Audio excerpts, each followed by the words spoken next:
From the dojo to the octagon, this is Budocast, your source for the latest in martial arts news, culture, and competition.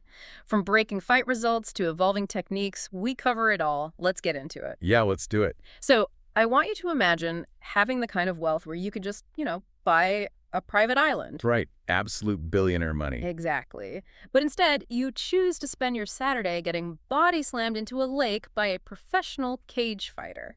Which is just wild to think about. It really is. Today, we are taking a deep dive into a stack of sources from just a frankly wild week in combat sports. This is from August 2026. And this week really perfectly illustrates how the whole combat sports landscape is just completely fracturing. Yeah, it's splitting in so many directions. We were looking at everything from, tech billionaires desperately trying to buy some grit, to influencers essentially purchasing the aura of MMA legends. Right. All the way down to the deeply unforgiving and honestly sometimes tragic reality of top-tier professional fighting. There's a lot of ground to cover for you today.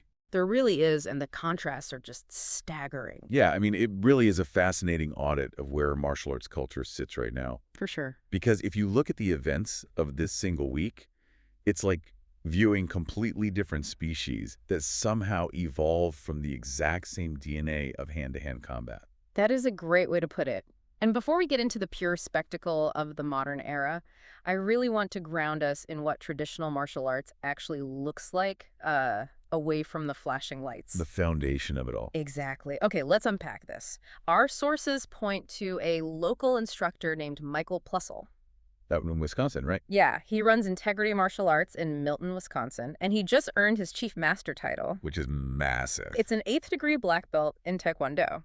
Now, he's one of only 2 instructors in the entire state to reach this level. It's incredibly rare. It is. But I want to push back on this traditional model for a second. Okay, go for it. Because in an era where people can basically, buy a blue belt online.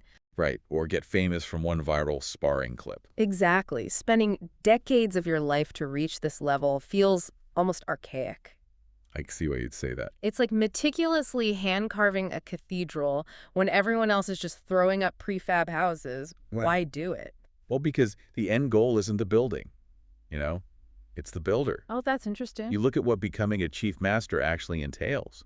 It's not just showing up and paying a testing fee. Like it is at a lot of McDojos. Exactly. This was a grueling, year-long preparation process. And that culminated at the American Taekwondo Association World Championships, right? Yeah, down in Phoenix. Okay. And we were talking about intense physical trials, rigorous leadership evaluations, and even a demanding fasting period. Which is basically like going through a PhD program, but with physical torture. Pretty much. And Plessel did all of this while maintaining his full-time career. Oh, wow. Wait, what does he do? He's a civil engineer at KL Engineering. Right, so he's managing infrastructure projects during the day and fasting for spiritual and physical discipline at night. It's wild. It really is. If we connect this to the bigger picture, martial arts at this specific level completely transcends the physical act of kicking and punching. Yeah, it becomes something else entirely. Plessel himself actually admits that while the physical side is enjoyable, the mechanism at play here is character forging. Right. Building better people. His core philosophy is either you win or you learn. I love that. Yeah. And he's taking younger kids, like the Tiger classes, and installing this resilience framework early on. So that's how this ethos actually survives in our modern hyper-fast society. Precisely. Because it offers the one thing instant gratification can't provide. Which is? A structured environment where you learn that enduring a loss is actually just gathering data for your next attempt. That is a beautiful way to frame it. You are literally engineering the human. But as we move from a local master building a quiet, deeply personal legacy, we transition to a completely different side of the spectrum. The completely opposite end. Right. Fighters who are quite literally spending their father's legacies. This is such a wild story. Here's where it gets really interesting. We're looking at Gabriel Silva. The son of Anderson Silva. Yes, and Kevin Ferguson Jr. Better known as Baby Slice. Right, son of the late street fighting legend Kimbo Slice. And they are booked to fight each other. Which is a fight that, 10 years ago would have been a dream promotional hook for a major MMA organization. Oh, absolutely. The UFC or Bellator would have killed for that. But it's the venue that tells the real story here. This isn't happening in the UFC Apex or a Bellator cage. No, not at all. This is taking place at Brand Risk Promotions 15 down in Miami. Right. And just to paint a picture for you listening, the main event of this card is YouTuber Austin McBroom fighting FaZe Temper. Which tells you exactly what kind of crowd they're going for. And the co-main is streamer Vitaly Zdorovetski fighting bodybuilder Larry Wheels. It's a total circus. I have to take a hard stance on this, honestly. I think this is a massive step backward. You think so? Yeah. Seeing the Silva and Slice names on a marquee underneath TikTokers and prank streamers. Yeah, it's a stark contrast. It feels like they're just cashing out. Doesn't this completely dilute the legendary weight of those family names? Think about classical musicians debuting at a TikTok hype house. I mean, you might see it as selling out, but if you look at the underlying economics of it, Okay, lay it on me. it's just a brutally efficient market reality. We are witnessing the raw monetization of nostalgia. So they are just cashing in on the memories. Essentially, yes. Mm-hmm. Gabriel Silva has actually figured this formula out. He's been a regular on this influencer circuit. He recently beat Ben Davis, right? Right, exactly. And Baby Slice tried the traditional route. He had a legitimate, really tough stint in Bellator before pivoting here. So why the pivot? Is it just for an easier fight? No, not really. It's about leverage and compensation. The traditional regional MMA path pays notoriously little. Yeah, you're making nothing on the regionals. You are grinding for pennies while taking serious brain damage. But influencer promoters operate on a totally different currency, which is attention. Right, they need the clicks. And they desperately need the illusion of combat sports legitimacy to make their circus act feel real to the audience.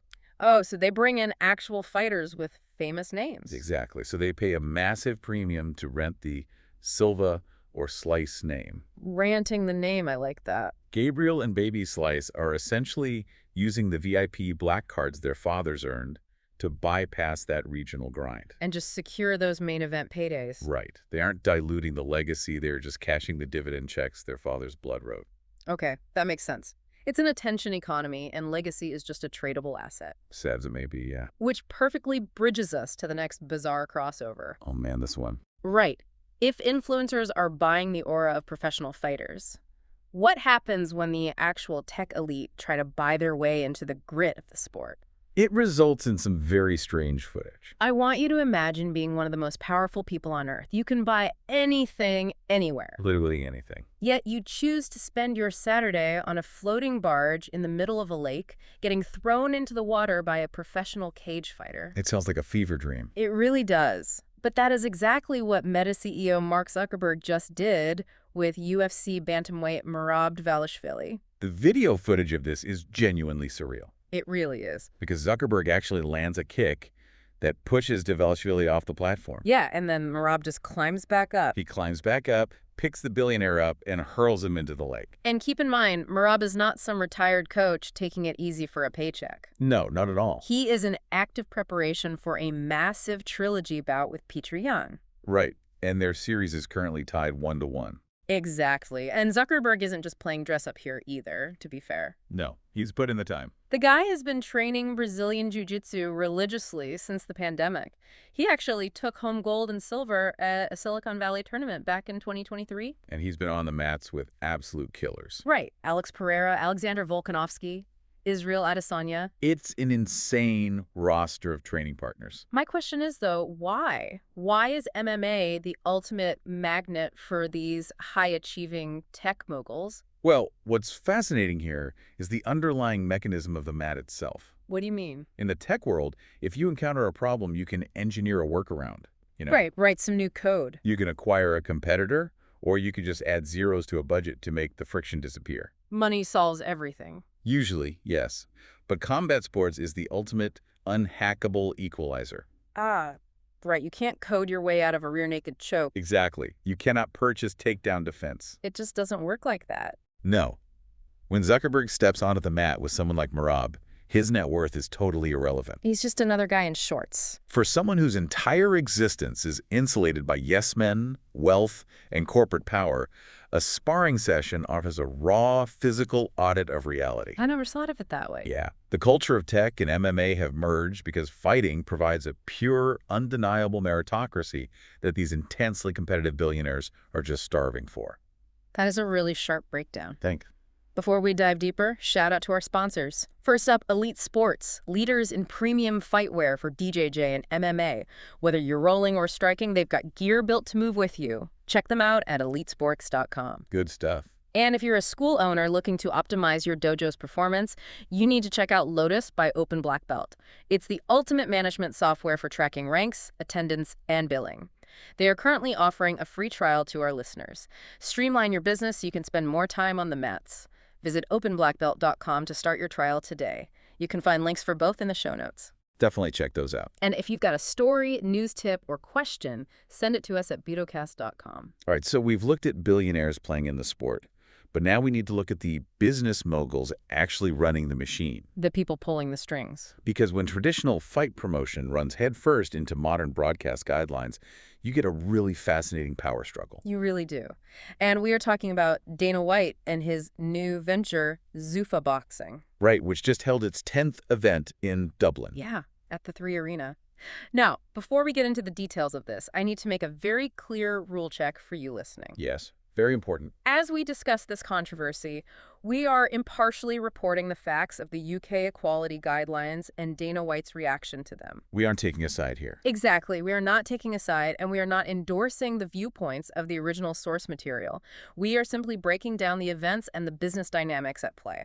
That's vital context. Well, So the situation unfolded like this.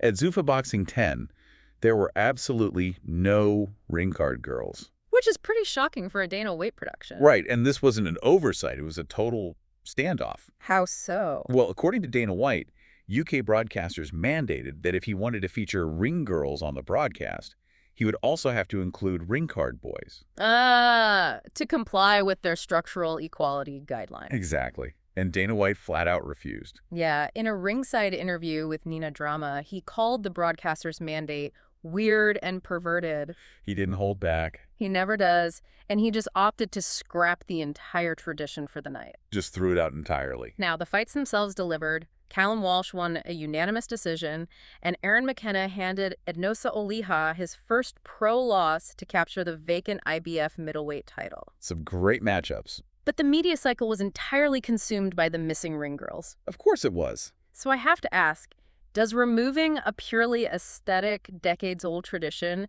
actually alter the fundamental product being sold? Well, this raises an important question about leverage in modern sports entertainment. Okay, let's hear it. From a purely athletic standpoint, no. Callum Walsh's footwork and McKenna's striking remain exactly the same. The fights are the fights. Right. But combat sports aren't just athletic competitions. They are packaged spectacles. The entertainment factor is huge. Ring girls have dictated the pacing and visual branding of fight nights since the early days of boxing. True. And the European broadcast standards are pushing for structural parity across all televised events, which makes sense for their regulatory environment. Sure, that's their mandate. But Dana White's entire business model relies on absolute iron-fisted control over his brand's aesthetic. Precisely. And what this situation really highlights is the massive leverage promoters like White actually hold. Because anyone else would have caved. Most smaller promotions would cave to a broadcaster's demands instantly because they desperately need the airtime to survive. Without TV, they die. But Dana White has the financial insulation and the star power in the ring to just say no. He can afford to walk away, He bulldozed right through the mandate by removing the element entirely. proving that he would rather alter his own show than let an outside network dictate his brand's packaging. Exactly. It's a pure flex of promotional power. Speaking of packaging and leverage, while Zuffa Boxing fights over presentation, the Professional Fighters League, the PFL, is dealing with a totally different structural challenge. Oh yeah, they have their hands full right now. They are trying to figure out how to seamlessly integrate the biggest disruptor in combat sports into their ecosystem. You're talking about the Jake Paul crossover pipeline. Exactly. Just look at what happened at PFL Charlotte. That was a wild night.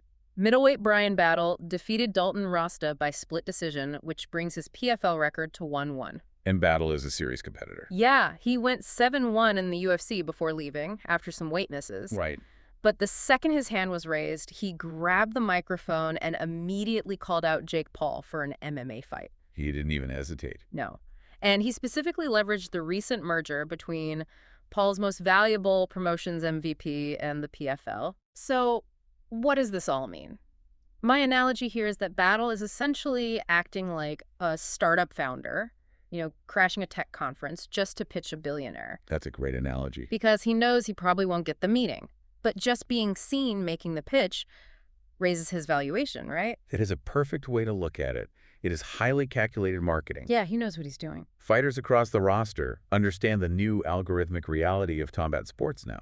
Which is? The fastest way to elevate your personal brand isn't necessarily by fighting the #1 contender anymore. It's not about the rankings. No, it's by intercepting with the influencer economy. Because Jake Paul's the walking golden ticket. Exactly. Just getting your name in the same headline as him boosts your stock. But is there any chance the PFL actually makes that fight? I mean, Battle is a 7-1 former UFC fighter. Honestly. Yeah. Highly unlikely. Why not? Here is why.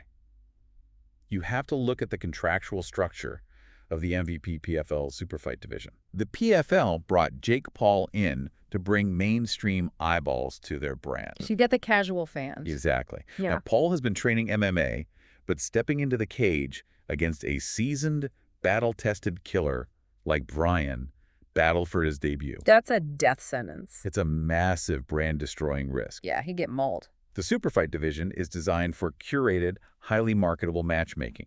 It's meant to build Paul up, not feed him to the wolves. Right. And Battle knows this.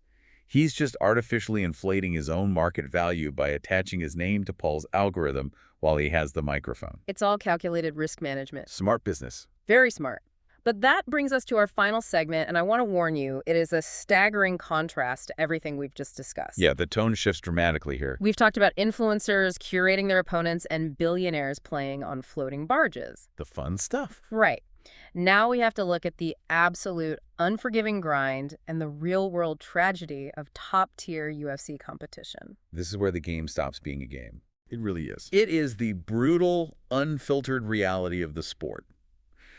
The margins for error at the top are practically non-existent. Take UFC Vegas 120, for example. Yeah, we saw the #9 ranked lightweight, Quillan Salkilld, completely upend the division. By submitting the #6 ranked Mateusz Gamrot. Right, with a rear naked choke at 4.25 of the first round. One mistake, and years of climbing the rankings just vanish. Poof. Gone. Exactly. And the UFC machine just relentlessly marches forward. They never stop. They just announced UFC 332 is returning to the Delta Center in Salt Lake City on October 3rd. That's their 4th numbered event in Utah since 2022. Right, following that massive UFC 307 card with Alex Pereira and Khalil Roundtree. The logistics just never stop. But while they are booking arenas and printing posters, there is a deeply heartbreaking situation unfolding around UFC 331, which is set for September 19th in LA. This is just awful. The promotion announced that Arman Tsarukyan is now fighting Mauricio Ruffy in a 5-round co-main event. But that was not the original booking at all. No. Tsarukyan was originally scheduled for a massive, highly anticipated rematch against Charles Oliveira. Which was a fight with huge title implications. Huge. But Oliveira had to pull out due to an unimaginable tragedy. Yeah, his close teammate and fellow UFC fighter, Allan Nascimento, suffered a fatal heart attack in his sleep. Just awful. It gives you absolute whiplash. It really does. You have one guy like Salkilld experiencing the greatest professional high of his life, pulling off a first-round upset. The peak of his career. And then on the same roster, a massive title eliminator is derailed by sudden, devastating grief. How do these athletes compartmentalize something like that? I mean, it's incredibly difficult. Their bodies and their mental focus are literally their livelihood. It demands a psychological toll that the average fan simply cannot comprehend. I can't even imagine. In elite mixed martial arts, your gym isn't just a place you work out, it is your family. You're bleeding with these people. You are bleeding and sweating with these people every single day. To lose a brother in arms so suddenly shatters the mental fortitude required to step into a locked cage and fight another trained killer. Oliveira stepping away was the only human option. It really was. But if we look at the structural side, this situation highlights the deeply unsympathetic nature of the fight business. Because the machine doesn't care. Endeavor and TKO Group are running $1 billion broadcast property. The machine cannot pause from mourning. Right. When Oliveira pulled out, the promotion instantly mobilized, found a replacement in Ruffy, and kept the date. The arena is booked, the broadcast slots are sold. And the sport demands that the show goes on, completely indifferent to the human tragedy behind the scenes. It is an incredibly sobering reality check. Yeah. We have covered a massive spectrum of the combat sports universe today, and I want to leave you with a final provocative thought to mull over. Lay it out there. We're watching martial arts stretch into wildly opposite extremes right now.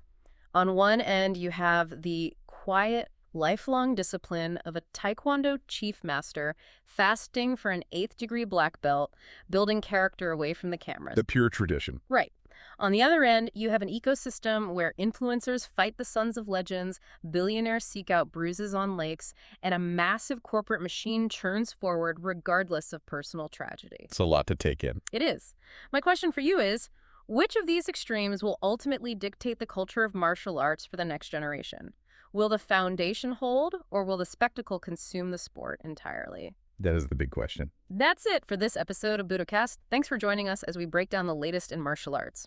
We'll be back soon with more news, stories, and insights. Until then, train hard, stay humble.